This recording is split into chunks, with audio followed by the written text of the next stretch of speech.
हाँ जी। आज हम देखते हैं आपकी निजी ज़मीन है कोई और उसकी और कोई पड़ोसी है आपका, वो खिड़की, रोशनदान, छज्जा, नाल या गेट निकालना चाहता है, तो आप क्या कार्रवाई कर सकते हैं? आपके पास क्या अधिकार प्राप्त है? अब मान लीजिए ये आपका प्लाट है एक और ये आपके पड़ोसी का प्लाट है ना? अब इसमें आप मान लो 4 भाई हो, आपने अपने सुविधा के अनुसार ये सोचा है कि हम बराबर से लाइन में मकान बना लेते हैं और सबके लिए एक कॉमन गली छोड़ देते हैं। इसमें 4 भाई थे, ABCD, इन्होंने मकान बना लिया। अब इन्होंने अपने अपने गेट इधर निकाल लिए, ये इनका मेन गेट हो गया। अब इसमें ये एक्स है पड़ोसी, अब ये चाहता है कि मैं इधर अपना ये भवन निर्माण कर रहा है, तो इधर अपने खिड़की, रोशनदान, छज्जा या कुछ भी निकाल ले। दूसरी कंडीशन ये होती है कि ये आपका प्लाट है एक्स, ये पड़ोसी का प्लाट है वाई, इनकी ये कॉमन ये दीवारें हैं। अब ये इस साइड में छज्जा, रोशनदान, खिड़की, नाल, गेट कुछ भी निकालना चाहता है, तो इसमें 3 आप उससे कहोगे कि भाई ये हमारी दीवार है, इस पे आप नहीं निकाल सकते, हमारी निजता का हनन होता है, तो आपको 3 कंडीशन बोलेगा। 3 कंडीशन कौन से होंगी कि पहली बात तो ये कि ये एक गली है, तो गली है इस वजह से निकाल रहा हूँ मैं। दूसरी कंडीशन ये बोलेगा कि मैंने मान लो इसका प्लाट की ये इधर जो चौड़ाई है वो 55 फीट है, तो ये बोलेगा कि मैं 5 फुट या 2 फुट या 3 फुट जगह छोड़ के फिर मैं बना रहा हूँ अपनी जगह, है ना। तीसरी चीज़ ये बोलेगा कि रास्ता में ये जो रास्ता छोड़ा हुआ है, इस रास्ते में मेरा भी आम रास्ता है, रास्ते में मेरा भी हिस्सा है ना। तो आपके पास अपने ये जो ज़मीन है, जो भी प्लॉट है, ज़मीन है, इसका नक्शा होना चाहिए, इसकी जो रजिस्ट्री, पट्टा, उसकी रिपोर्ट होनी चाहिए। तो आप क्या करोगे? अगर वो पहले तो आप समझाओगे, तो इसमें 3 चीज़ें होंगी। पहले तो आप उसको समझाओगे, समझाया जाएगा, है ना। जो भी आस पड़ोस के 5-10 आदमी मिल के, गाँव के आदमी मिल के जो भी हैं, उनको बैठ के समझाया जाएगा। दूसरी चीज़, अगर नहीं समझता है तो आप जाओगे पुलिस के पास, पुलिस के पास। तीसरी चीज़, फिर भी नहीं मानता है, स्थानीय निकाय के पास।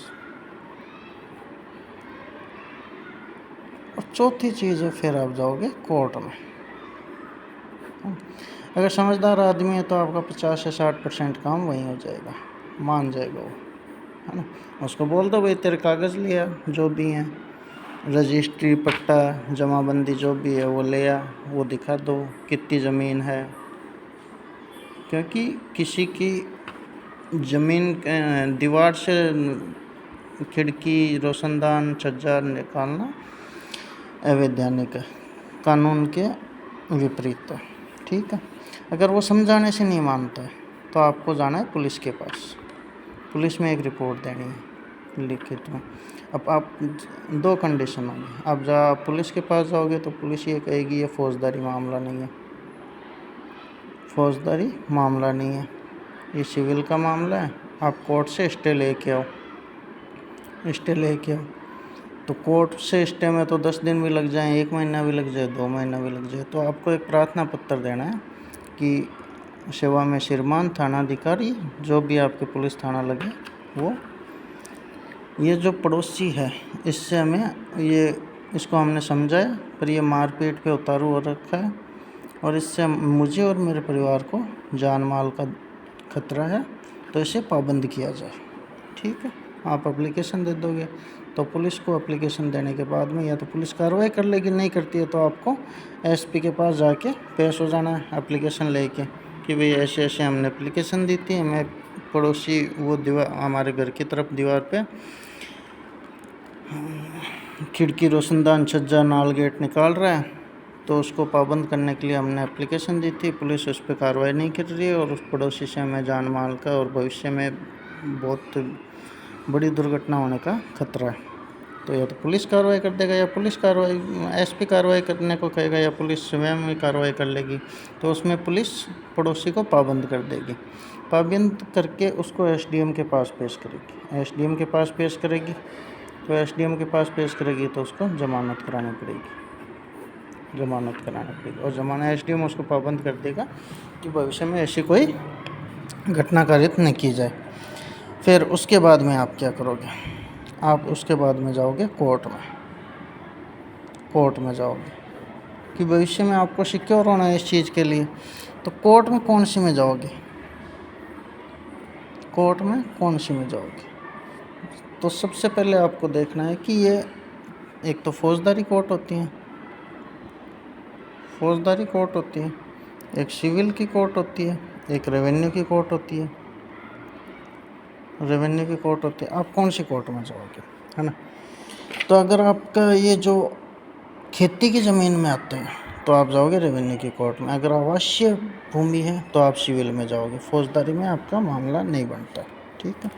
अब कोर्ट में जाओगे तो कोर्ट में आप एक एप्लीकेशन लगाओगे, एक तो यह स्थायी निषेधाज्ञा की या घोषणात्मक निषेधाज्ञा, एक स्थायी निषेधाज्ञा और घोषणात्मक निषेधाज्ञा। स्थायी निषेधाज्ञा का मतलब भविष्य में कभी भी वह खिड़की दरवाजे वगैरह नहीं निकाल सकता। घोषणात्मक निषेधाज्ञा अगर उसने ज़बरदस्ती निकाल ली है तो कोर्ट आदेश करेगा या तो उसको तोड़ दी जाए या कोर्ट तोड़वाएगा, और जो भी जिसने बनाए हैं उसको खर्चा वहन करना पड़ेगा, ठीक है। और ये आपको जल्दी से जल्दी कार्रवाई करनी है, जल्दी से जल्दी कार्रवाई करनी है, क्योंकि एक बार आप अगर ढीले पड़ गए, एक बार उसने खिड़की दरवाज़ा बना लिए, 12 साल का टाइम बीत गया, तो 12 साल के टाइम के बाद में उसको सुखाधिकार प्राप्त हो जाएगा। फिर वो आर्टिकल 21 के तहत वो कोर्ट में, अगर आप 12 साल बाद में कोई आपत्ति करते हो तो वो आर्टिकल 21 के तहत न्यायालय में जाकर ये कह सकता है कि मेरे स्वच्छ हवा का अधिकार रोका जा रहा है, तो वो आपके उल्टा पड़ जाएगा, ठीक है। उसके बाद में आप कोर्ट में पेश करोगे, तो कोर्ट में पेश करोगे तो एक तो आप दावा पेश करोगे, दावा या वाद जो भी है, एक स्टे की एप्लीकेशन पेश करोगे, ठीक है।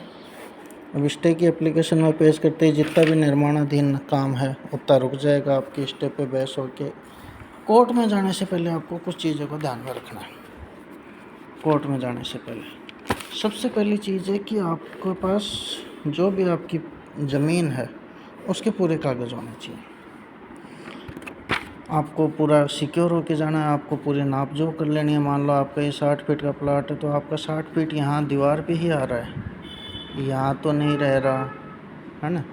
फिर दूसरी बात, अगर पड़ोसी का 50 फीट का प्लाट है तो 50 फीट पूरा यहाँ आ रहा है। ये तो नहीं है कि आप कल को कोर्ट में पेश कर दो कि उसको फिर वो कोर्ट कमिश्नर नियुक्त करे और वो मौका मुआयना करने आए, तब इसका जो निर्माणाधीन जो दीवार जिस पे खिड़की दरवाजे बना रहा है वो 45 फुट पे ही आ रही हो, 5 फीट इसने छोड़ रखा हो। जैसा कि इसका मान लो ये कहे कि मैंने अपनी जगह छोड़ के फिर अपना निर्माण कर रहा हूँ, तो उसके लिए आपको सिक्योर होना है। जब आप इसमें पूरी तरह से सिक्योर हो जाओ तब आपको न्यायालय में जाना है। इससे पहले आपको एक कार्रवाई और करनी है, आप स्थानीय निकाय में जाके एक एप्लीकेशन निकालें।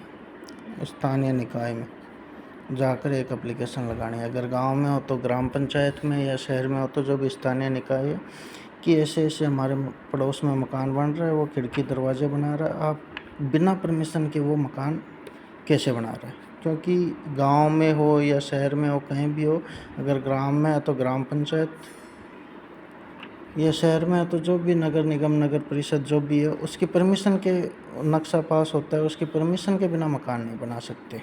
वो बात एक अलग है कि गाँव में शहरों में सब जगह मकान बनते हैं बिना परमिशन के भी, पर लीगली ये है कि आप बिना परमिशन के नक्शा पास करवाना पड़ेगा। उसके बाद में जो भी स्थानीय निकाय है, गाँव में ग्राम पंचायत, शहरों में जो भी निकाय है, नगर परिषद नगर निगम नगर पालिका जो भी है, वो नक्शा पास करेगी, अप्रूवल होगा, उसके बाद में निर्माण कार्य कर सकते हैं, है ना।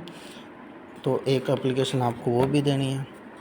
उसके बाद में जब आप कोर्ट में पेश करते हो, दावा वाद स्टे जो भी पेश करते हो, उसके बाद में कोर्ट को आपको एक एप्लीकेशन देनी है कि मौका कमिश्नर नियुक्त किया जाए। मौका कमिश्नर मौका कमिश्नर किस लिए? कि जो वाद और दावा, वाद या दावा जो भी आप करोगे उसके चलने के दौरान, है ना, चलने के दौरान मान लो कोर्ट ने स्टे कर दिया, फिर भी जो अपराधी है वो कोर्ट की अवहेलना कर रहा है, मान नहीं रहा, उसने निर्माण कार्य चालू है, और उसके बाद में आप कहते हो कि साहब इसने तो ये मकान बना लिया, तो वो तो कह देगा कि ये तो मैंने दावा या वाद प्रस्तुत करने से पहले ही बना लिया था, तो आपके पास कोई पुख्ता सबूत नहीं रहेगा उसका। तो आपको मौका कमिश्नर नियुक्त करवाना है। तो मौका कमिश्नर वहाँ जाएगा जगह पे और उसकी वस्तु स्थिति की रिपोर्ट बना के कोर्ट में पेश करेगा। तो आपके पास एक प्रूफ रहेगा कि हाँ, जिस टाइम पे वाद प्रस्तुत किया गया था उस टाइम पे निर्माण इतना था, है ना। उसके बाद में ठीक है, उसके बाद में जहाँ तक अगर आपके सारे डॉक्यूमेंट सही हैं तो जो भी मामला है वो आपके पक्ष में रहेगा। अब मान लीजिए कंडीशन ऐसी आती है कि कोर्ट ने आपके फेवर में, आपके पक्ष में जजमेंट दे दिया, फिर भी जो सामने वाली पार्टी है वो मान नहीं रही, वो निर्माण कार्य निरंतर चालू है, निर्माण कार्य निरंतर चालू है ना। तो आपको क्या करना है, कंटेम्प्ट की एप्लीकेशन कोर्ट में लगानी है कि कोर्ट के आदेश की अवहेलना हुई है सर। तो कोर्ट दो चीज़ें करेगी, एक तो निर्माण जो भी हुआ है उसको गिरा देगी, डिमोलिश कर देगी, और एक उसको सज़ा भी करेगी, सज़ा जुर्माना जो भी कोर्ट उचित समझे वो करेगी, ठीक है। और अगर आपके डॉक्यूमेंट सही हैं, सब कुछ सही है, तो आपको न्याय ज़रूर मिलेगा। ठीक है सर, धन्यवाद।